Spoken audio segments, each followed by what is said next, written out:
الحمد لله وحده والصلاة والسلام على من لا نبي بعده أما بعد فأعوذ بالله من الشيطان الرجيم بسم الله الرحمن الرحيم يا أيها الذين آمنوا اتقوا الله حق تقاته ولا تموتن إلا وأنتم مسلمون وقال النبي صلى الله تعالى عليه وسلم مروا أولادكم بامتثال الأوامر واجتناب النواهي فذلك وقاية لهم من النار او كما قال علیہ الصلوۃ والسلام۔ بدی کا زور تھا ہر سو جہالت کی گھٹائیں تھی، بدی کا زور تھا ہر سو جہالت کی گھٹائیں تھی، فساد و ظلم کی چاروں طرف پھیلی ہوائیں تھی، بدی کا زور تھا ہر سو جہالت کی گھٹائیں تھی، فساد و ظلم کی چاروں طرف پھیلی ہوائیں تھی، ذرا سی بات پر تلوار چل جاتی تھی آپس میں، ذرا سی بات پر تلوار چل جاتی تھی آپس میں، پھر وہ جنگ آتی ہی نہ تھی دو چار کے بس میں۔ اگر لڑکی کی پیدائش کا گھر میں ذکر سن لیتے، اگر لڑکی کی پیدائش کا گھر میں ذکر سن لیتے، اس معصوم کو زندہ زمین میں دفن کر دیتے،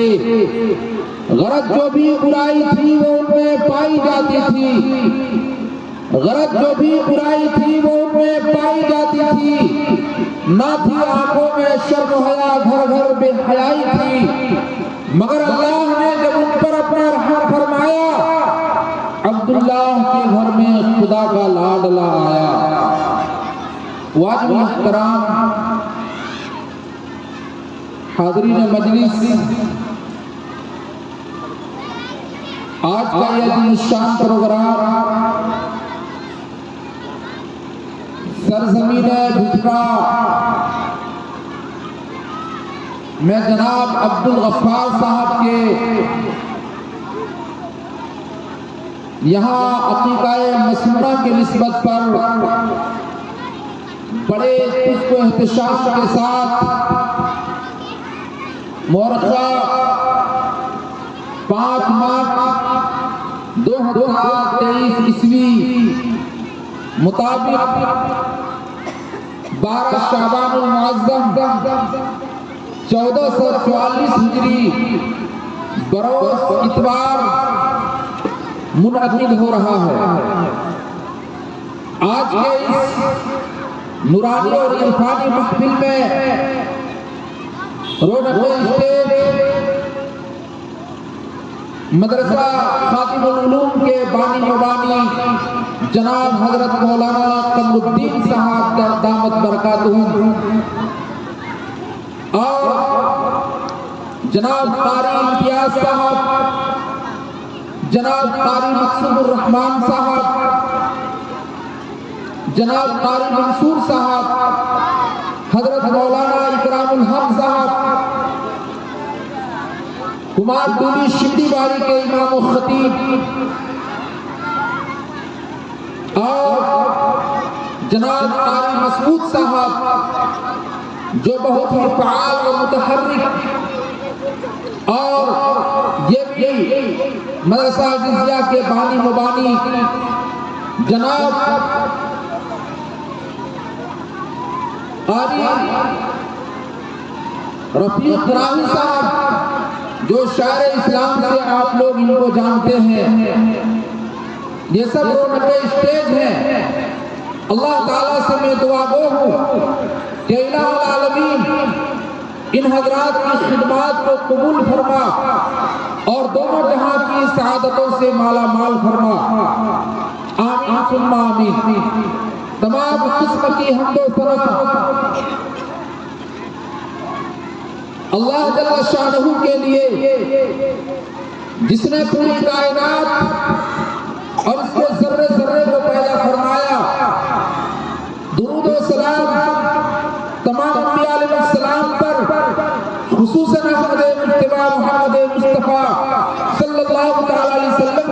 گرامی پر جو پوری دنیا کے لیے رشت و ہدایت بن کر تشریف لائے۔ اللہ تبارک و تعالیٰ نے انسانوں کو بے شکر مہار نہیں چھوڑا کہ انسان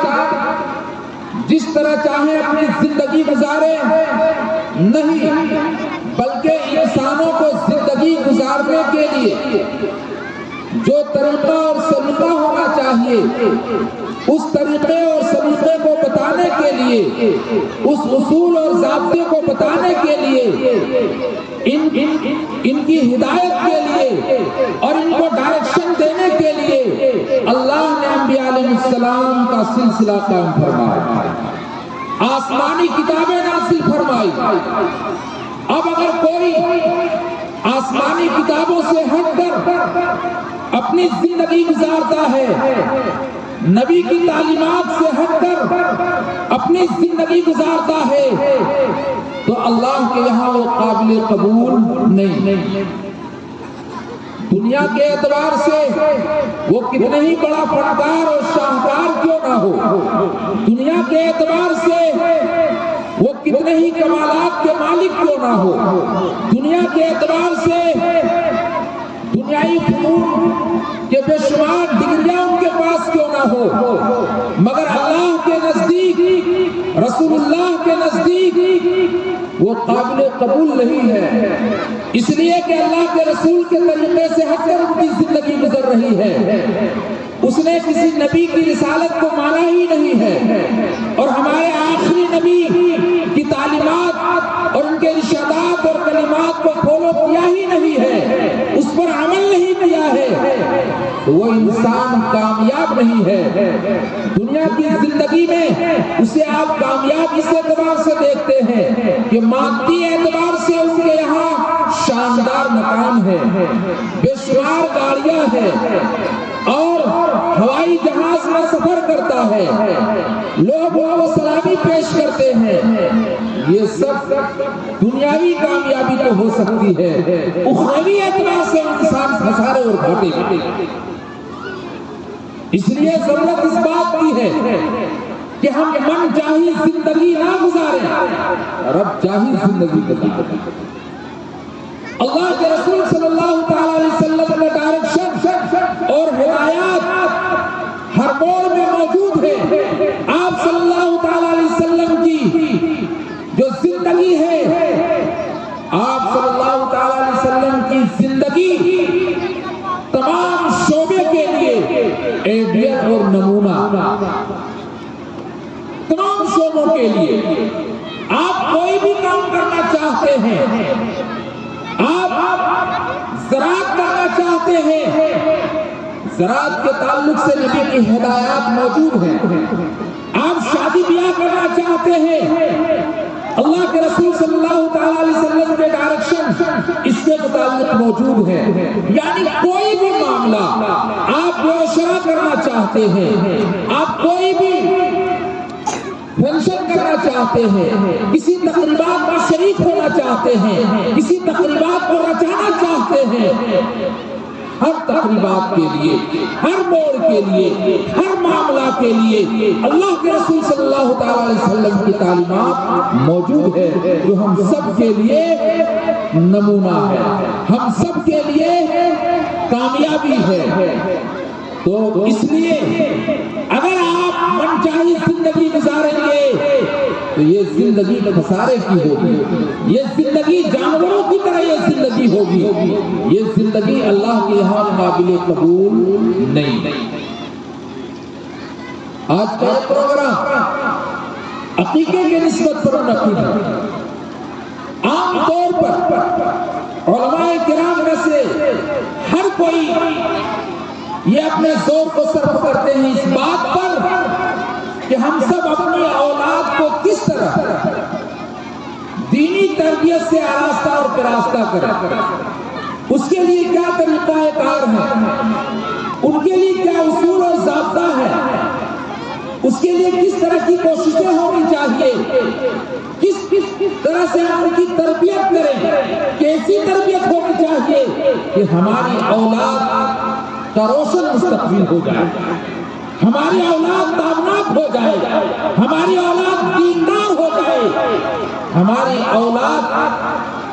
نمازی ہو جائے۔ اس کے لیے ہم صرف کرتے ہیں، کوششیں کرتے ہیں، طریقے بتاتے ہیں، اور قرآن کریم کی آیتیں پڑھ پڑھ کر کے ان کو سمجھاتے ہیں کہ دیکھیے حضرت یعقوب علیہ السلام کی موت کا وقت جب قریب آیا، یعقوب علیہ السلام خود پیغمبر ہے اور یعقوب علیہ السلام کے باپ بھی جلیل القدر پیغمبر ہیں، یعقوب علیہ السلام کے دادا بھی جلیل القدر پیغمبر ہیں، حضرت ابراہیم علیہ السلام کے بیٹے اسحاق، ابراہیم علیہ السلام خود پیغمبر اور اسحاق جو یعقوب علیہ السلام کے بیٹے ہیں وہ خود پیغمبر۔ اس کے بعد یہ ہے کہ یعقوب کے بیٹے ہیں، یہ اسحاق کے بیٹے ہیں یعقوب علیہ السلام، وہ خود پیغمبر، یعقوب علیہ السلام کے بیٹے یوسف ہیں وہ خود پیغمبر، یعنی بیٹا بھی پیغمبر، باپ بھی پیغمبر، دادا بھی پیغمبر، بھائی بھی پیغمبر۔ تو دیکھیے یہ پیغمبروں کا سلسلہ ان کے گھر سے 3-4 قسطوں تک پیغمبروں کا سلسلہ ہے، اور وہ اولادیں جو پیغمبر کے گھر میں پرورش پا رہی تھی، جن کی تربیت پیغمبر کے گھر میں ہوئی تھی، اس پیغمبر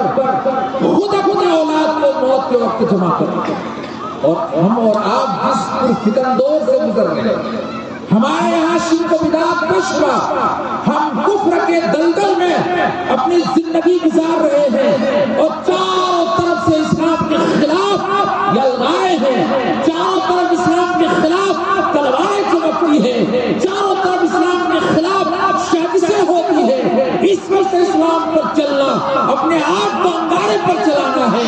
ایسے موڑ پر ہم کھڑے ہو گئے اور ہم زندگی گزار رہے ہیں۔ تو اس پرفتن دور میں اس بے فکری کے ساتھ ہم دنیا سے جا رہے ہیں کہ اپنے اولاد کے متعلق اگر فکر ہوتی ہے تو یہ ہوتی ہے کہ ہماری اولاد کے لیے زیادہ سے زیادہ پراپرٹی ہو، ہماری اولاد کے لیے زیادہ سے زیادہ بینک بیلنس میں پیسہ ہو، ہماری اولاد کے لیے شاندار بلڈنگ ہو، ہماری اولاد کے لیے بے شمار جائیداد ہو، وہ زیادہ سے زیادہ پراپرٹی کا وہ مالک ہو۔ اس کی فکر تو ہوتی ہے کہ میرے باپ میری اولاد کی زندگی کیسے گزرے گی، اس کی فکر نہیں ہوتی ہے کہ میرے باپ میرے اولاد کے مر جانے کے بعد اس کی زندگی کیا ہوگی، اس کی فکر نہیں ہوتی ہے۔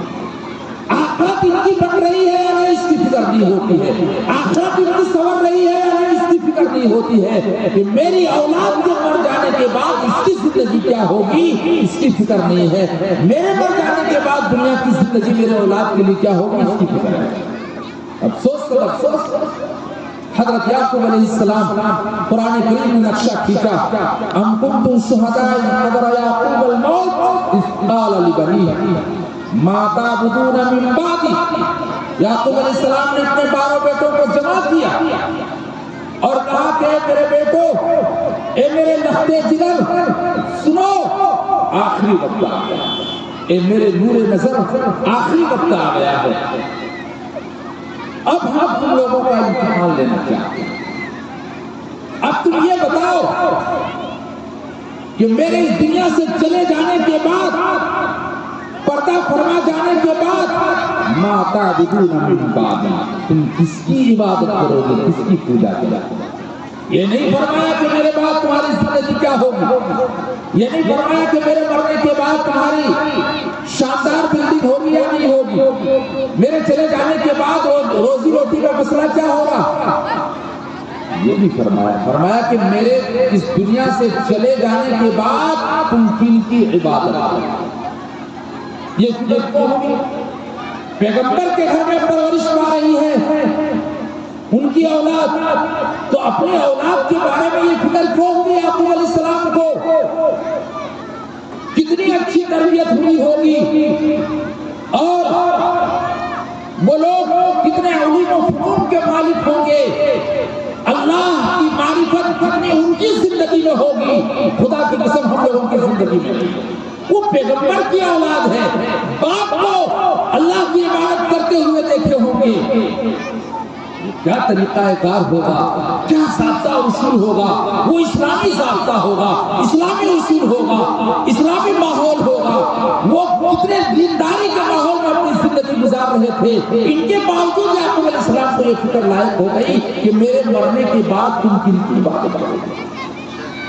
تو یہ فکر ہوئی، اس لیے یہ فکر ہوئی کہ اللہ کی عبادت کرنے والوں کی تعداد کم تھی، غیر اللہ کی عبادت کرنے والوں کی تعداد زیادہ. یہ لوگ اقلیت میں تھے اور وہ لوگ اکثریت میں تھے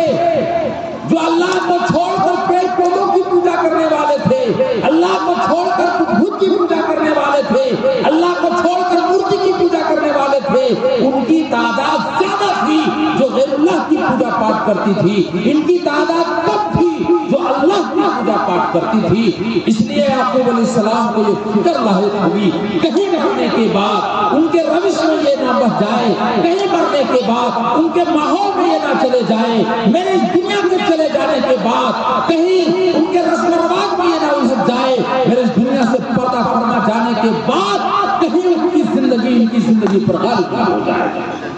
اس لیے یہ فکر لائے. تو کیا یہ فکر ہم لوگوں کو لاحق نہیں ہونی چاہیے؟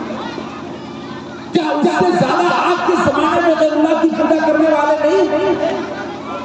آج کا ماحول تو یہ ہے کہ اگر کھلے منچ میں کوئی اللہ کا نام لیتا تو کوئی ناسک اور اللہ کا باغی کھڑا ہو جاتا اور وہ کہتا ہم اللہ کو نہیں مانتے. ہم تو کہتے ہیں ایسے بےہودہ اور ایسے ناپاک آدمی کو اس مجلس میں چڑھانا ہی نہیں چاہیے جو اللہ کو نہ مانتا، جو اللہ کو نہ مانتا، جو اللہ کی آواز پر اور خدا کی خدائی اور ان کی توحید کے بیان کرنے پر اگر ان کو چڑ ہو، بغاوت کرتا ہو تو شیطان اور مردود کو ایسی پاکیزہ محفل میں اور مجلس میں کبھی نہیں آنا چاہیے.